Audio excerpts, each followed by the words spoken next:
Flat tax, PFU, vous ne connaissez pas bien ces termes? Pourtant, c'est essentiel quand on se verse des dividendes de le savoir. Je vous explique tout cela et c'est maintenant.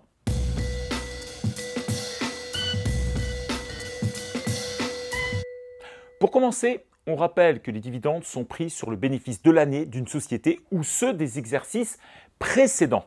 Une fois par an, vous décidez si votre société peut distribuer ou non des dividendes. Si vous le souhaitez, vous pouvez même le faire plusieurs fois dans l'année. Vous vous dites qu'il y a nécessairement une taxation quelque part. Et vous avez tout à fait raison. On commence tout de suite par la situation la plus courante désormais, celle des SAS et SASU à l'impôt sur les sociétés. On verra les autres après. Dans une SAS et une SASU qui payent de l'impôt sur les sociétés, vous pouvez vous donner des dividendes.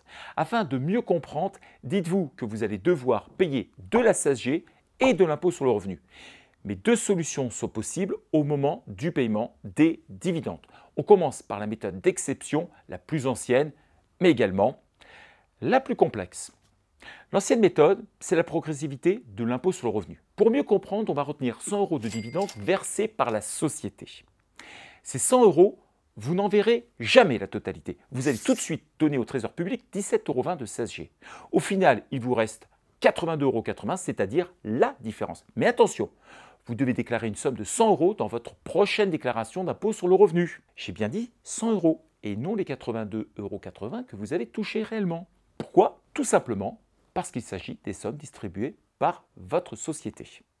On continue la difficulté. En pratique, l'administration retiendra finalement dans le calcul de votre impôt non pas les 100 €, mais 60 €. Autrement dit, l'État a appliqué un abattement de 40% sur le montant des dividendes bruts. Je vous l'avais dit que cela n'était pas facile. Bon, on récapitule. Sur 100 € de dividendes, 17,20 € de CSG tout de suite. Et un certain montant à payer en fonction de votre taux d'imposition sur une base de 60 €. Si on résume, si je suis non imposable, mon impôt sur le revenu est à 0 et je n'aurai payé que les 17,20 € de CSG. Si maintenant je suis dans la tranche à 11% d'impôt, je vais m'acquitter en plus de la CSG de 6,60 €, c'est-à-dire en tout 23,80 €. Les 6,60 € d'impôt se calculent en faisant 100 € de dividendes, 40% d'abattement et on multiplie le tout par 11%. Si je passe à la tranche de 30% d'impôt, ça me fait 17,20 € de CSG et 18 €, soit 35,20 € en tout. Et ainsi de suite. Vous trouverez dans la description de la vidéo un récapitulatif de l'imposition. Avec la nouvelle méthode, c'est la flat tax. Avec la nouvelle méthode de la flat tax, c'est beaucoup plus simple. Votre société vous verse 100 € et le Trésor public vous prend au passage 30 € et on n'en parle plus.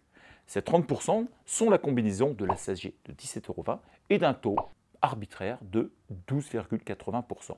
Voilà.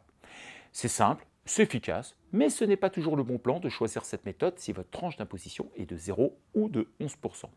Finalement, avec la flat tax, avec 100 € de dividendes, vous en touchez 70 net de tout impôt supplémentaire. Avec les SAS et les SASU à l'impôt sur le revenu, vous oubliez tout ce que je viens de vous dire. Pourquoi? Je rappelle qu'une SAS ou une SASU à l'impôt sur le revenu n'existe pas sur le plan fiscal. C'est vous qui êtes taxé directement par le biais du bénéfice fiscal de votre société dans votre impôt sur le revenu. Peu importe que l'argent soit pris ou pas, vous êtes taxé. Donc, il est normal que dividende ne soit pas taxé puisque vous l'avez déjà été.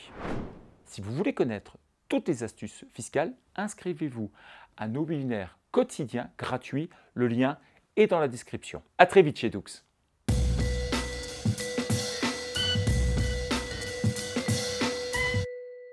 Vous avez aimé cette vidéo? Super! Je vous propose d'aller voir directement la prochaine. Et puis, n'hésitez pas, abonnez-vous sur ce lien.